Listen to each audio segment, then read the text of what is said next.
for the first time sa history ng Bitcoin chart, nakakita tayo ng Golden Cross, no? So ano ba ang Golden Cross? The MA50 up crosses, magko-cross pataas sa higher MA.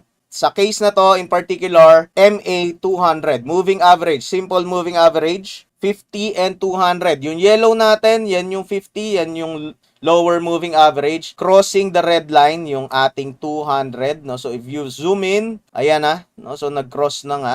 And this is at the weekly time frame. Sa lower time frames, if this happens, usually, sinasabi natin nga, that's a bullish signal. There could be a big move incoming kapag ka nagkakaroon ng golden cross. And this is weekly time frame po ito. No, so hindi ang kagaya ng 5 minutes, ng 1 hour, 4 hours na golden cross na pwede mong intayin within the day or two. No, ito po a lot of days bago po ito gumalaw.